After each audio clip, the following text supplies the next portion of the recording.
Hey, what's shaking? It's John from Dowie Farm.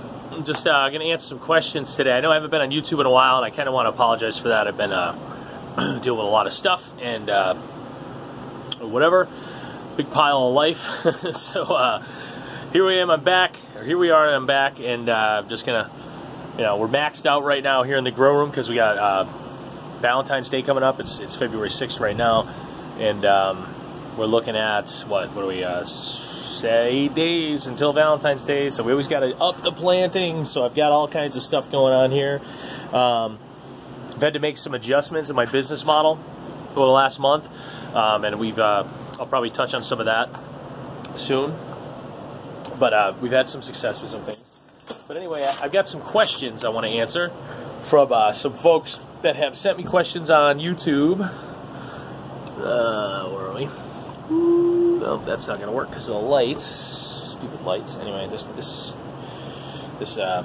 tripod's not quite as tall as I would like it to be. Oh well. Alright. So, I've done a bunch of YouTube videos on some stuff. But, I got some questions. So I'm going to answer questions today. How about that? We're going to do a little Q&A. So, Kimberly sent me this question actually to my website. She says, I'm new at selling microgreens and I have a new account that mainly wants cilantro. They want me to harvest with about a ½ inch stem. They're saying that they're saying that the shelf life of mine is only lasting about a day. Do you know why this may be? Before you harvest, when is the last time you water? I was thinking maybe that they had too much moisture from too much water at harvest time. Any suggestions? Now, a few things I have to say about that. I don't think that you can have too much water. Man, I'm having trouble finding a good spot for this. I was going to do it in my office, but it's a mess. So, okay. First of all, an inch and a half, or a ½ inch stem is really short. Like, that's really short. That's like this. I cut them like that. I cut them 3 inches probably. Like, I don't even pull out a germination. Let me show you what I just pulled out. I don't even pull cilantro out of germination until we're looking at maybe an inch and a half to 2. So like, I just pulled these. Let's see if I can get a shot here. Out. Alright, I just pulled those out of germination today. Those are already 2 inches. So I would first probably tell them that you just can't do a ½ inch because that's kind of nuts. And then I would also look at, I'm trying to fix them. I wouldn't do a ½ inch. There's just no way. If they wanted an inch or an inch and a half, I would let them know straight up, you got to charge a little more because you're losing yield. You're going to lose half your yield if you cut it like that. Because really, cilantro is like 3.5 to 4 tall when it's cut in real life. So you're going to lose like half your yield. And that's not right. So you're maybe, I charge 5 an ounce for my cilantro. Some of the produce companies are charging like 3. I don't know what they're doing to do that. You might need to go to 7. Like I charge 7 for carrot, because it only yields like 2 ounces per flat. So really, if you're planting it and you're getting good success and you're going to get 5 to 6 ounces per flat, even at $5 an ounce, you're only getting 25 to 30 bucks a flat, and that's about really what you want to average. It's like 20 to 25. All right, so you're rating your average at full yield. You're going to cut that in half. You're almost going to have to charge half or double. So I would look into charging 7 maybe an ounce. All right, so the next part of that was. They're saying your shelf life's only a day. Now, there's a couple things this could be. Are they keeping it correctly? First of all, are they keeping it under refrigeration? Are they pulling it out? A lot of restaurants pull out a chunk, or like they got a stupid cook that puts the whole thing out for the whole shift, and it's not even refrigerated, all that stuff. It's going to go bad in a day. There's nothing you can do about it. But I would run my own test. I'd take my cilantro, I'd cut it, I'd stick it in my fridge, and see what it's doing. Now, I wash all my micros except for basil. Because I get a better yield now out of that, and I'm rehydrating. So as far as is there too much water in the plant when you harvest, I don't think that's possible. I think you actually, that would be an advantage. And as far as when's the last time I water, I don't do that. I pay no attention to that. So I water as needed, whenever, that's that. Like if something's on the line, and I know I'm cutting it the next day, might not water it because I don't want there to be friggin' water everywhere, And I gotta tote this soil of mine, down a flight of stairs, into a van, home, and spread it. So I don't like it to have extra weight if I don't have to. So there's that. But I would say there's no way you have too much water in your plant. I don't think that's even a possibility. Such as like when you buy field greens at a store or something, you want to rehydrate that so it'll last longer. But you want your containers to be ventilated. So big part of shelf life to me is that paper towel on the bottom of the tray, or the container, that brown paper towel like you see in a gas station bathroom, that'll suck up some of the moisture that is gonna naturally come out, but it'll also maintain a little bit of moisture. And then you want ventilation. You gotta have air exchange. A lot of people say seal them up tight, they're wrong. I don't care what they say. So vegetables, herbs, all that, they put off gas, and that gas has got to escape. So, and then they also, so that gas will deteriorate the plant. And then they also, they just need to have ventilation. They need that humidity does need to be able to escape, all right? And there does need to be an air exchange.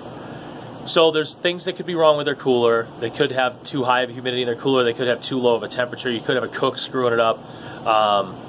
Maybe they're talking about the little bit that they pull out and put on the line for service only lasting a day and not the whole thing. That's a possibility. I don't have all the details, but I would say just keep swinging, keep plugging away.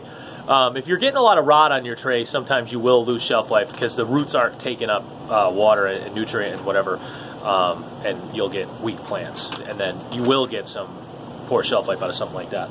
I think that's everything on there. Thanks for the question, Kimberly. I have some other questions in here in my disaster of an office. I didn't want to shoot my videos in here because it's such a nightmare. But look at me. Look at me all. I was organized, man. Here we go. There's one. There's another one over here somewhere. I don't know what I do with it. Oh, nope. All right. I got one here.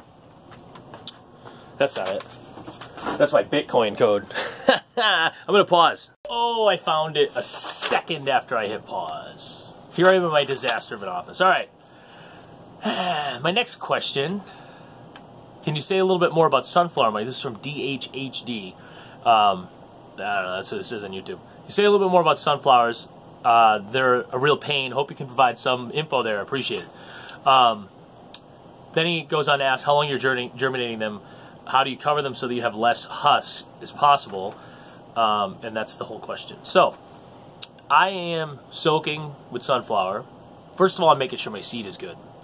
Then I'm soaking for 12 hours. You might not have to go 12. You can go as low as 6 with sunflower, 6, 8, 12, somewhere in that range. I've just been doing 12 lately because it seems to work for everything, and my humidity in the room's been pretty low, so a little extra soak time helps sometimes. Then I'm planting them on top of the soil. I'm not covering them with any soil or anything like that. I do my soil 50-50 perlite and soil, like I said. And then I am covering with a paper towel like anything else. And I'm putting them on a bottom stack so they get good soil contact. They're going to press down in. Those roots are going to find the soil, right?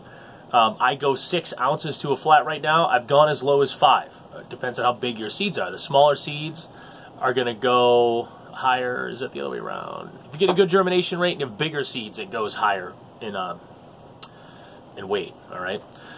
So if you're big sunflower seeds, you're going to go 6. If you're small ones, you're going to go down to 5-ish, somewhere in there, though. But experiment with your amount and your rates. So I cover the paper towel, I plant, I stack under 2 other flats. So I'll go sunflower, then I'll go a brassica, and then I'll go like a topper, like a basil or something. And that'll be 2 to 3 days. They get about 1 inch high, okay? Now I can show you, come with me, I can show you some, I'm trying not to fall here, some that I pulled out of stack today that maybe went a little too long, maybe went a day longer than I would like to, but here we are, okay? Now, there aren't a lot of husks on there as it is. Sometimes it's your seed also, but usually it's not. Those are probably what? There might be 1.5 inches to 2 inches tall already, okay? So those were planted on the 2nd. So those were under, now I labeled the 2nd, I probably planted those on the 1st real late at night. So those were about 3 days under stack, 3 to 4, all right?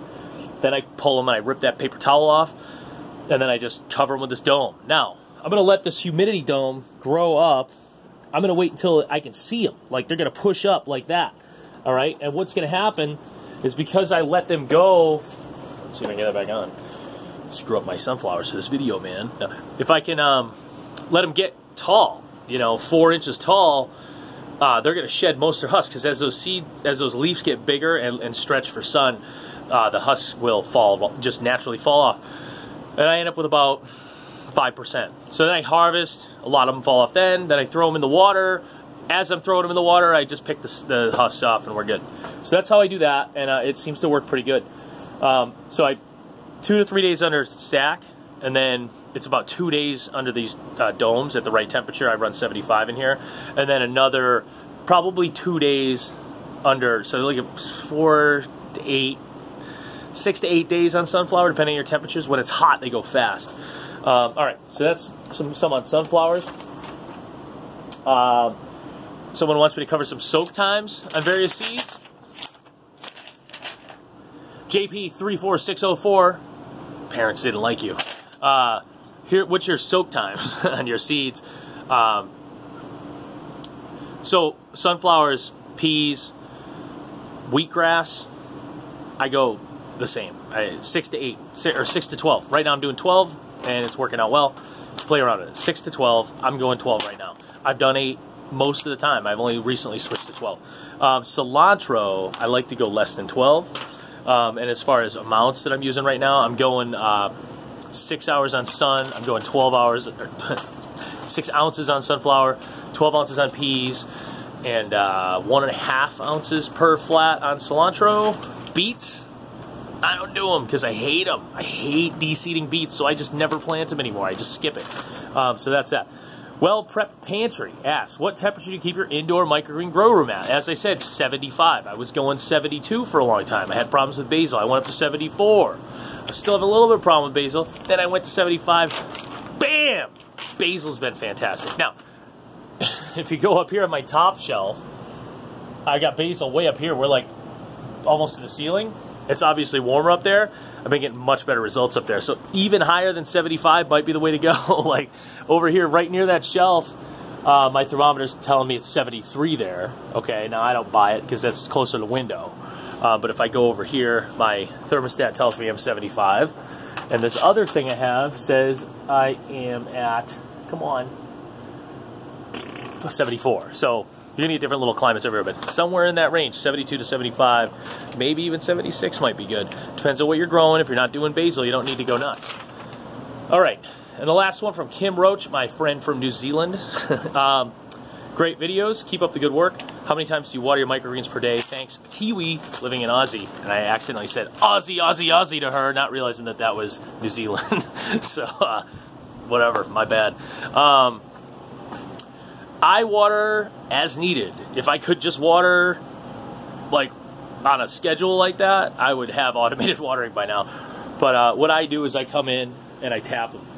I just do one of these and I feel it. And if it feels, and I look at it, if it's falling over on me, obviously it needs water. If the top looks dry, obviously it needs water. If it feels light, it needs water.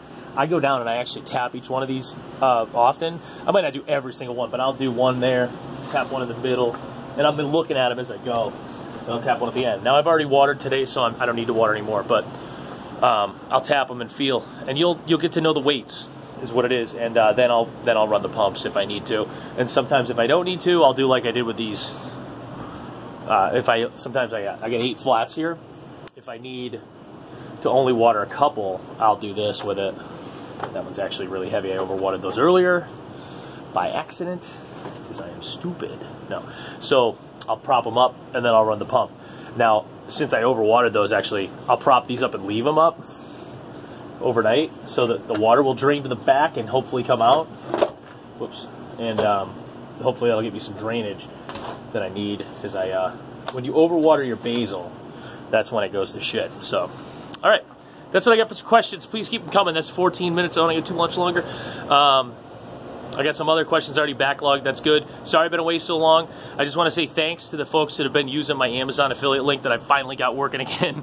And thanks to my subscribers. I really appreciate that. I'm close to 1,000 now, so that shouldn't be long. And I am working on some projects. I'm working on bringing you guys some flats for sale. I'm hoping to maybe go live with that tomorrow. I'm going to get a decent price on flats. I don't know if it'll be much better than other places, but it might be. And then I'm going to work on bringing some more equipment to the website at DowieFarm.com. That's not set up for sale as of today, February 5th, 6th. but hopefully by the 7th or 8th I'll have those flats up. And then as always, the Amazon links at the bottom help me out. I appreciate it, and I think that might be it. Anybody else has questions, please just put them in the comments, and I will get to it eventually. Thank you very much. Bye-bye.